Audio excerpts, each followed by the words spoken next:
I raised my sister alone. At her wedding, her father-in-law insulted me in front of everyone.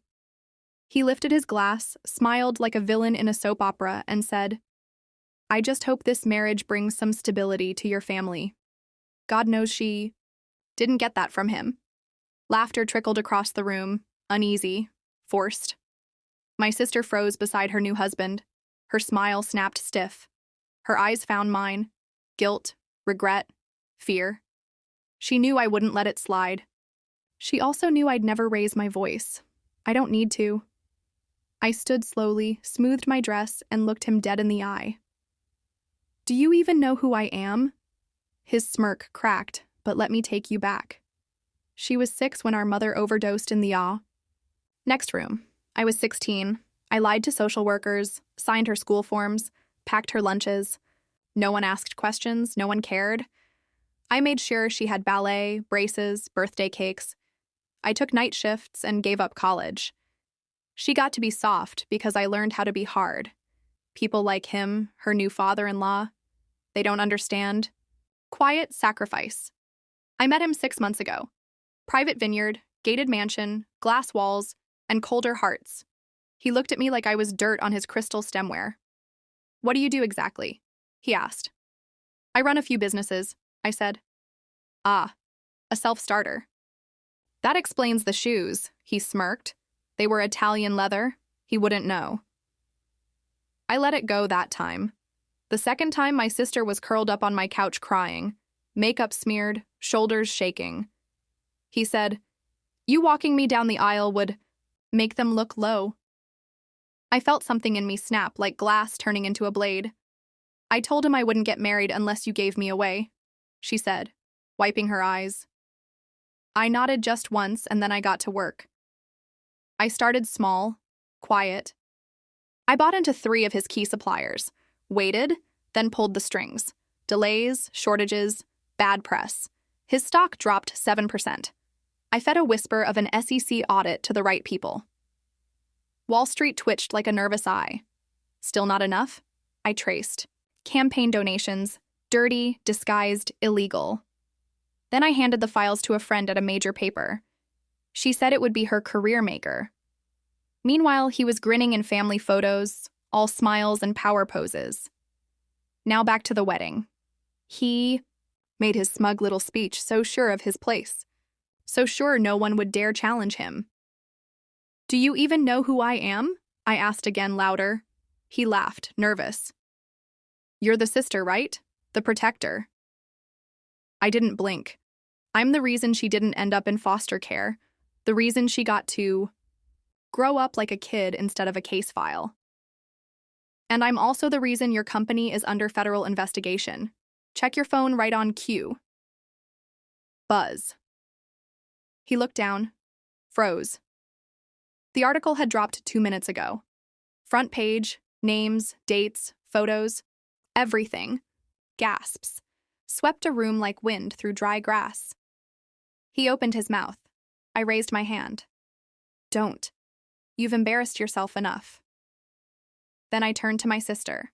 I held out my arm. Her hand slipped into mine without shaking. Her eyes glistened, not with tears, but with gratitude.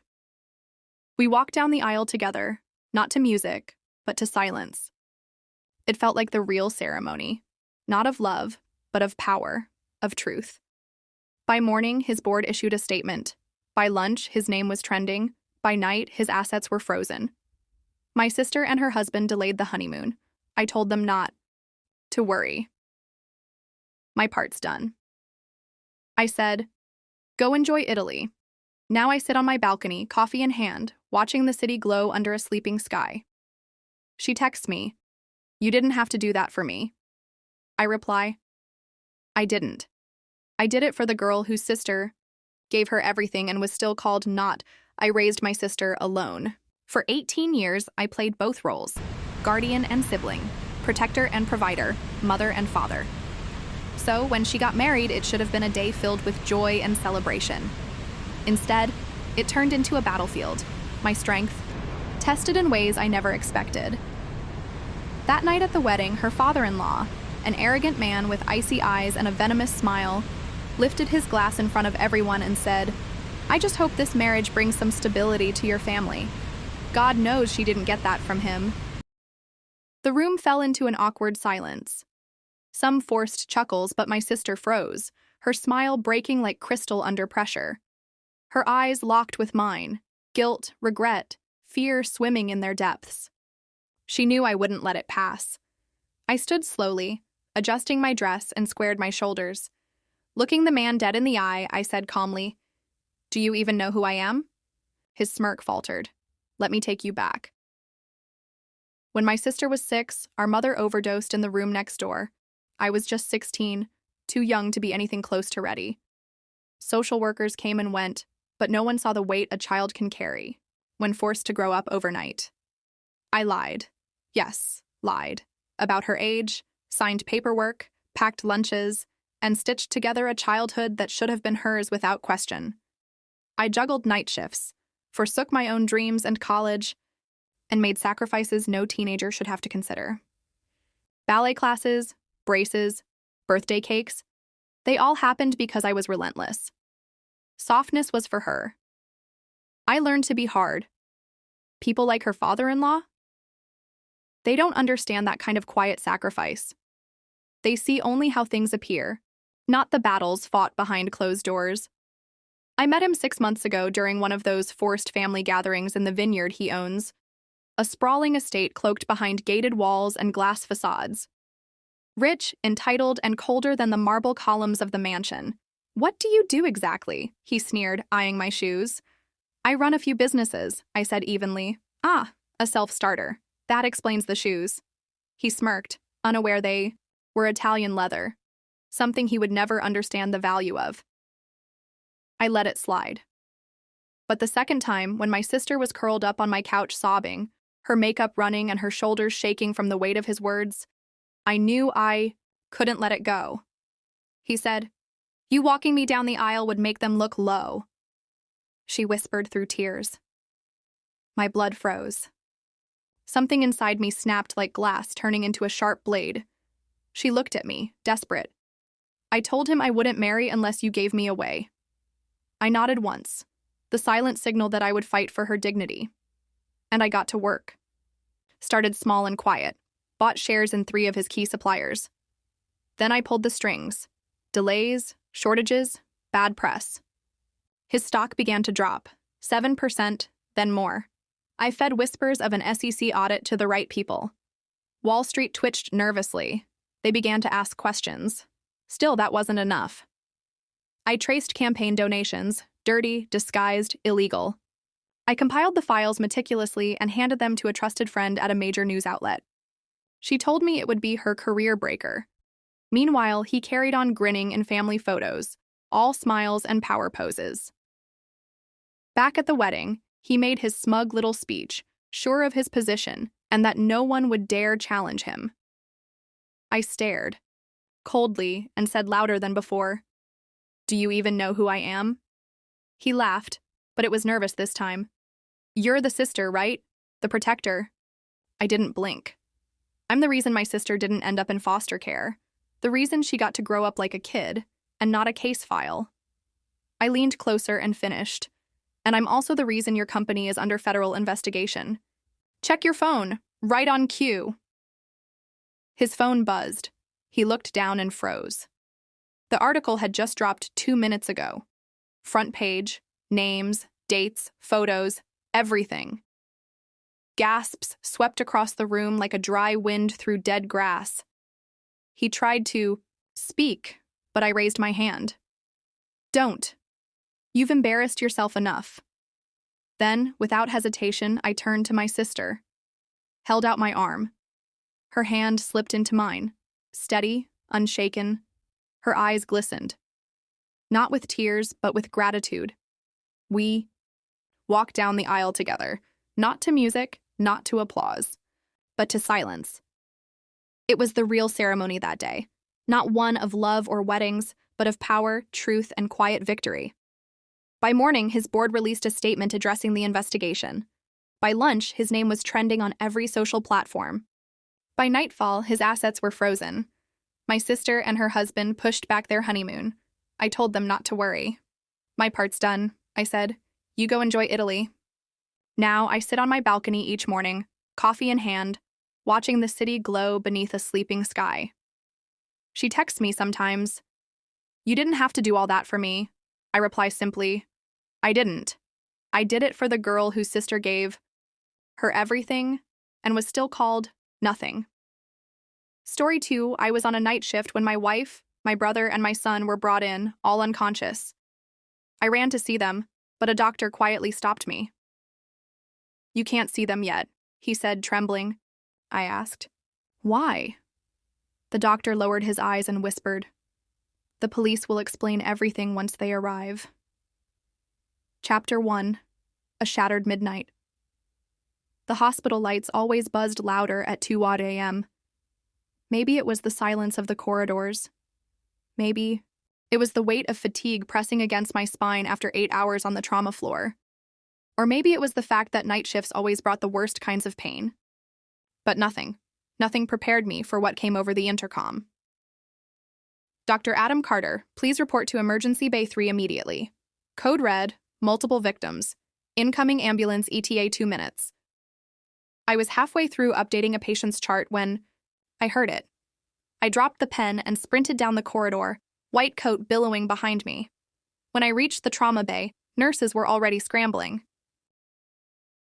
EMTs burst in through the sliding doors with 3 gurneys, 3 bodies, each motionless, each terrifyingly familiar.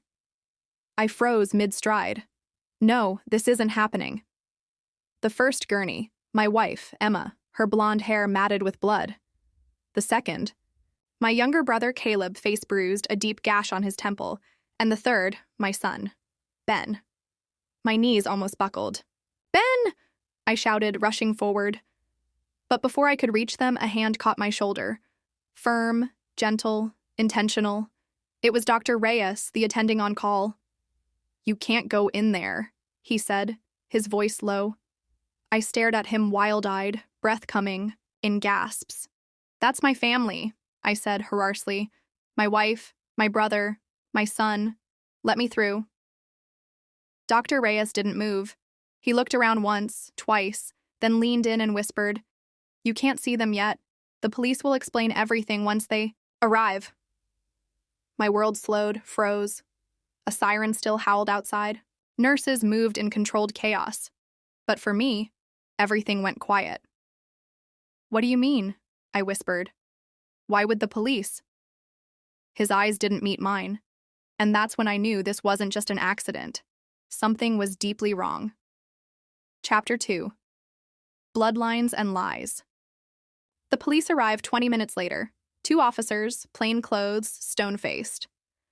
While my colleagues worked frantically to stabilize Emma, Caleb, and Ben, I stood frozen near the nurses' station, arms crossed tightly, knuckles white, mind spiraling.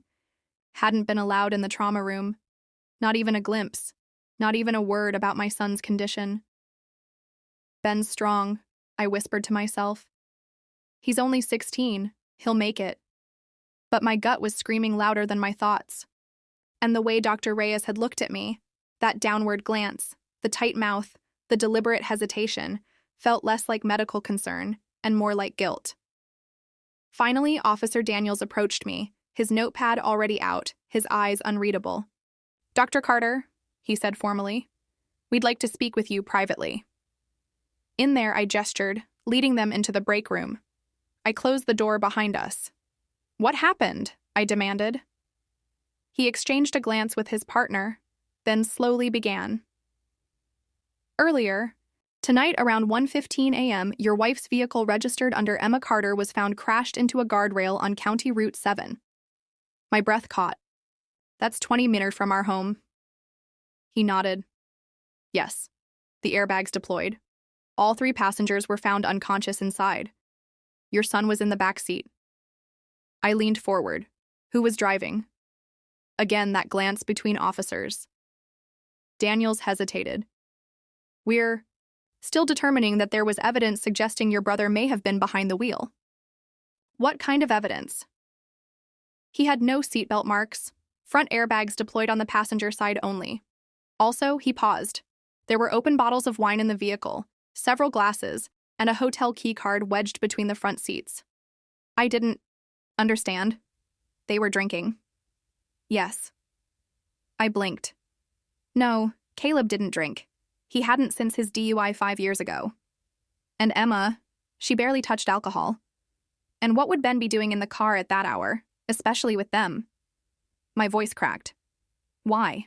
Why would my wife be in a car with my brother and our son alone at night on a country road with wine? Daniels didn't answer. Instead, he pulled something from his jacket. A small, clear bag. Inside was a cell phone. Emma's. It wasn't locked when... We recovered it, he said. I'm going to show you something, Dr. Carter. But I need you to brace yourself. He opened the phone and tapped the photo gallery. My heart pounded. He held up the screen. It was a selfie. Emma in a hotel mirror wearing nothing but a robe. Caleb's arms around her waist, kissing her neck. The timestamp read 12:48 a.m. tonight, 27 minutes before the crash. I staggered back a step. The wall caught me. No, I whispered. No, they wouldn't. The officer's voice was low. I'm sorry. My legs nearly gave out. This wasn't an affair with a coworker. This wasn't a secret online fling. This was my wife and my brother, and they had brought my son into the car. Maybe he'd found out. Maybe he'd caught them. Maybe. The officer placed a steady hand on my shoulder. There's more, he said softly. But I wasn't listening. The photo burned behind my eyes, and all I could think was, how long had I been sleeping beside a woman who would do something like this? Chapter 3. What my son remembered. The ICU hallway was silent. Ben had been stabilized and moved to a private room while Emma and Caleb remained in critical condition under sedation. I hadn't seen either of them. Not that I wanted to. Every second they were unconscious felt like a strange mercy. If I had to look either of them in the eye, I wasn't sure what I'd say or do. But Ben, my son, was awake. A nurse found me pacing just outside the trauma wing. Dr. Carter, he's conscious. He's asking for you. My heart leapt and sank at the same time. I pushed the door open quietly and stepped inside. There he was, pale, lips cracked, a bandage above his left brow. But his eyes, those were still my boy's eyes, alert, intelligent, burning with something he didn't know how to say. Dad, he rasped. I rushed to his side and grabbed his hand. I'm here, Ben. I'm here, son. You're okay now? He looked around the room like he was still trying to convince himself this wasn't a nightmare. What? What happened? Why am I here? I didn't want to overwhelm him, but I had to know. You were in a car accident, I said carefully. With your mother and Caleb? His eyes narrowed. I remember. His voice trailed off, lips twitching as fragments came back. We were driving. I was yelling. What were you yelling about? I asked gently, but firmly. He blinked, and then they were kissing in the front seat. I saw it. My stomach clenched. He continued, his voice shaking now. We were supposed to be heading home. Mom told me we were just picking up something from Uncle Caleb's place. But then they stopped at a motel. She left me in the back seat for almost an hour. I thought maybe she was talking to him or something. But then he looked away, ashamed. I got out. I went to look through the window. They were in bed. I closed my eyes. Fury, disgust, grief, all of it boiled in my chest. I confronted them, Ben continued. I yelled, screamed, told her she was disgusting. She laughed, said I didn't understand adult love. Caleb tried to calm me down, but I told him to shut up. I told him he wasn't my uncle anymore. Then Ben's jaw trembled. She said we needed to talk it out as a family. She made me get back in the car, said she was sorry I found out that way. Then they started drinking. I was in the back crying, and they were drinking and talking like I wasn't even there. He swallowed hard. I begged her to stop driving. She wouldn't listen. Caleb said he'd drive, but she laughed and said, "We're all a mess tonight, might as well lean into it." The last thing I remember is the headlights. Something coming fast. Then nothing. I sat there in stunned silence. Not only had they betrayed me, but they dragged my son into their twisted, drunken fantasy. They had endangered his life, crushed his innocence, and then tried to play it off as if it were some family matter to be resolved over a bottle of wine. No, not this time. This wasn't just infidelity. This was abuse. This was reckless endangerment. This was going to end in courtrooms, ruined reputations, and jail time. I stood slowly, brushing Ben's hair from his forehead. "You're safe now," told him. Then I walked out of the room.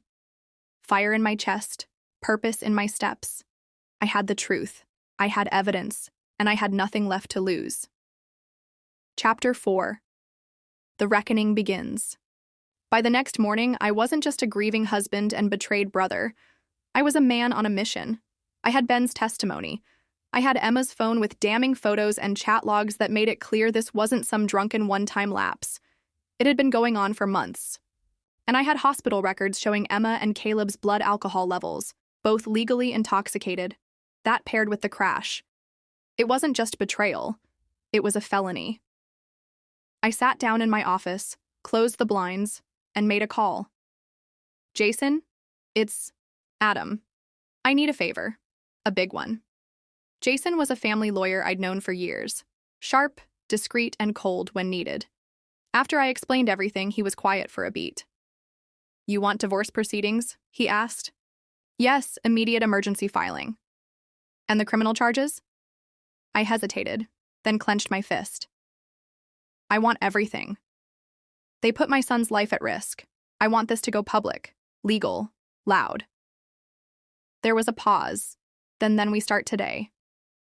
By noon, we had filed for divorce with a temporary restraining order to keep Emma from contacting Ben or me.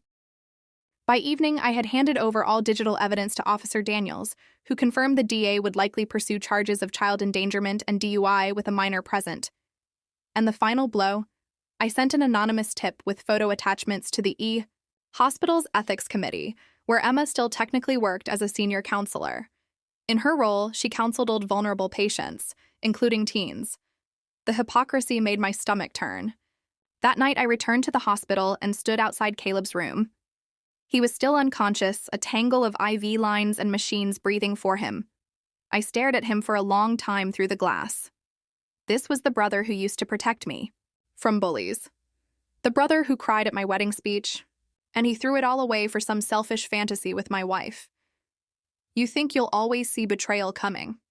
You think it'll be flashy, obvious, dramatic. But sometimes it's your own blood kissing your wife behind your back. Later that night, I received a call from Emma's friend Lindsay. "Adam, she's awake. She's freaking out. She tried to call you. She's blocked. She said she made a mistake. That she didn't mean for it to go that far." I nearly laughed. She drove drunk with my son in the back seat. "Lindsay, that is as far as it gets. She's saying you're overreacting." I was silent for a moment.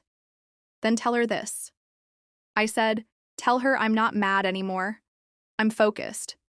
And I hung up because this wasn't about anger now. This was about accountability. And by the time I was done, Emma and Caleb wouldn't just be exposed. They'd be finished. Chapter 5. The collapse of their kingdom. By the following week, it was no longer just a family scandal. It was news. Someone from the hospital ethics board had leaked the report. Maybe a nurse, maybe an administrator. It didn't matter. What mattered was that the headlines spread like wildfire across local media outlets. Renowned family counselor suspended amid allegations of DUI with minor inappropriate relationship with husband's brother. Photos from Emma's phone. Quotes from the anonymous source. Mentions of the ongoing police investigation. The public devoured every word.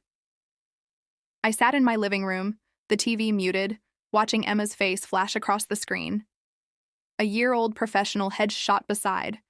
The words hypocrisy at its highest. The comments online were brutal. How can someone who counsels teens drive drunk with a child in the car? If this was a man, he'd already be in jail. She's lucky the kid survived. Hope the husband sues her into the ground. And in a private Reddit thread someone created, Hundreds were discussing the betrayal of both a spouse and sibling. The internet didn't just expose her, it tore her to pieces. Meanwhile, Caleb's company, an up-and-coming tech startup where I had once helped him network, held a press conference. The founder, a mutual friend, spoke clearly. "We take these allegations seriously. Mr. Caleb Carter has been placed on indefinite leave pending the investigation." They had no choice. Shareholders were already calling it a PR nightmare. And then came the day of the first court hearing. Divorce, custody rights, restraining order renewals, and an emergency hearing for temporary guardianship, all in one sitting. Emma stood in the courtroom pale, her face gaunt without makeup, eyes darting as if looking for someone, anyone, to protect her. Caleb was still hospitalized, so he wasn't there. But Emma, she had no one left. Even her lawyer looked tired of her. Mine, on the other hand, was a predator in a tailored suit. When the judge asked if I had anything to submit into evidence, I handed over the following: a hard drive containing photos and videos from Emma's phone, a printed transcript of messages between her and Caleb, some of them discussing how to keep Ben quiet. Ben's written and signed testimony approved by the court psychologist describing the night of the accident, a list of witnesses, a motel staff member, a nurse who overheard Emma say, "I thought he was asleep in the back," and a colleague of Emma's, who she had confided in about her secret love with Caleb. The judge flipped through the files in silence. Emma didn't cry. She cracked. Her hands shook. Her shoulders curled inward like she was trying to disappear. And when the judge looked up and said, "Temporary sole custody awarded to the father. Full restraining order against Mrs. Carter is extended. Emergency child endangerment review will proceed to criminal court." Emma finally whispered, "I lost everything, didn't I?" I didn't even look at her. I just picked up my coat, placed a comforting hand on Ben's shoulder, and said, "No, you threw it away." Chapter 6. The Last Goodbye. It had been 3 months since the court hearing. Caleb had quietly sold his shares in the company and moved out of state, humiliated and discarded by both the tech world and our extended family. No one wanted to be associated with him, not after the tabloids, not after the leaked texts, and especially not after the charges. Emma's license as a counselor was officially revoked after the ethics board concluded their review. The public uproar paired with her conduct made reinstatement impossible. Her name was permanently removed from the registry. She had lost her career, her credibility, her custody, and whatever fantasy she had imagined with Caleb. I was at home with Ben one quiet Saturday afternoon. He was back to sketching in his notebook, humming to himself. The light in him had slowly returned. That's when my phone rang. Unknown number. I almost didn't pick up, but curiosity got the better of me. "Hello?" There was silence. Then Adam. It was Emma. Her voice was hoarse, low like she hadn't slept properly in weeks. I didn't expect you to answer." I said nothing. "I know you probably hate me," she continued, voice trembling. "But I wanted to explain." I let the silence drag, then said coldly, "Go on." She inhaled deeply. "Caleb and I, it wasn't about you. It was about me.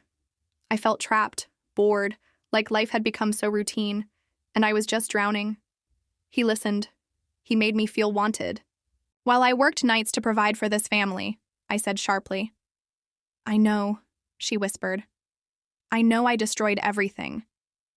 But maybe if you had been more emotionally present." I cut her off. "Don't you dare shift the blame. You didn't just betray me. You endangered our son's life. You were drunk in a car with a minor in the back seat, making out with my brother." Her voice cracked. "I lost everything, Adam. I thought maybe one day we could talk. Maybe you could forgive me." I closed my eyes for a moment. Then I said, "Calm and clear, forgiveness isn't mine to give. It belongs to the people you hurt, and I'm not here to help you feel better about what you did. I'm here to protect my son and bury every illusion you ever had about being the victim." She started to sob. I didn't flinch. "Goodbye, Emma." And I hung up. That night, Ben and I sat outside on the porch. He looked up at the stars and said, "Do you think people can change?"